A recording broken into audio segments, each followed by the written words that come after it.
আসসালামু আলাইকুম রহমতুল্লাহ।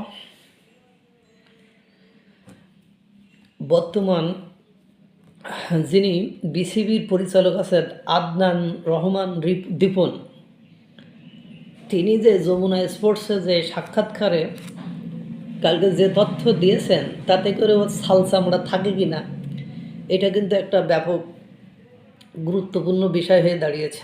তিনি একেবারে স্ট্রেট ফরওয়ার্ড উত্তর দিয়ে দিয়েছেন। তিনি এমন বলেছেন যে পাপন আমলের এক যুগের দুর্নীতিকে হার মানিয়েছে সর্বশেষ অন্তর্বর্তীকালীন সরকারের 6 মাস। যমুনা স্পোর্টসে এসে এমন মন্তব্য করেন বিসিবি পরিচালক আদনান রহমান দীপন। তার দাবি, এমন সব লোকের নাম সামনে আসবে যাতে আপনারা চমকে যাবেন। মে থেকে অক্টোবরের আগ পর্যন্ত এরকম ঘটনা।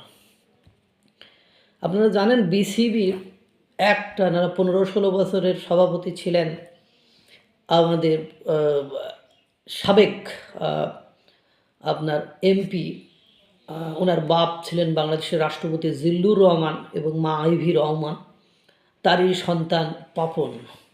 তার আমলে দুর্নীতি বা একটানা কত কাহিনী উঠছে, কিন্তু অর্থনৈতিক সেক্টরটা এই পাপন মানে বিসিবির এত স্ট্রং করে দিয়ে গিয়েছে, সেটা বলার অপেক্ষা রাখে না।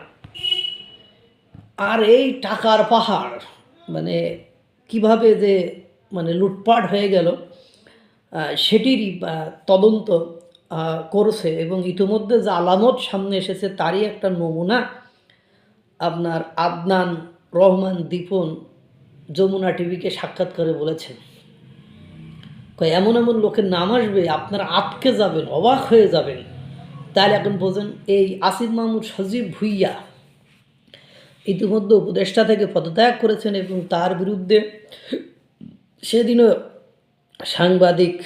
সাংবাদিক বললে ভুল হবে, সাংঘাতিক ইলিয়াস মানে যখন ডেইলি স্টার নিয়ে কথা বলেছে, তখন বলেছে যে তুই বেটা দুর্নীতির পাহাড় করেছিস, এ করেছিস, তা করেছিস, মানে তুই আবার এখন সাধু সাজতেছিস, কান্নাকাটি করেছিলি, তুই ভাই আর এরম হবে না বলেছিস, তোর মাফ করেছিলাম, ইত্যাদি ইত্যাদি ইত্যাদি। এবং তার পিএস এপিএস সহ মানে এমন কোনো মানে তার রিলেটেড ব্যক্তিত্ব নেই যার সাথে দুর্নীতির গন্ধ ছায়া এগুলো পাওয়া যায়নি। সুতরাং বিষয়টা অনেক জটিল, কঠিন এবং দুর্বোধ্য জায়গায় যে দাঁড়িয়েছে। এখন মানে এই ধরনের কথা যদি বলেন, তাহলে জনগণ তো হতাশ হয়ে যাবে যে এত সৎ মানুষের এখন কারখানা। এই সৎ মানুষদের আমলনামা 5-6 মাসে যদি এত কঠিন হয়, তাহলে কেমনে কি হবে। আল্লাহ তাআলা সকলকে ভালো রাখুক, সুস্থ রাখুক। আসসালামু আলাইকুম ওয়া রাহমাতুল্লাহ।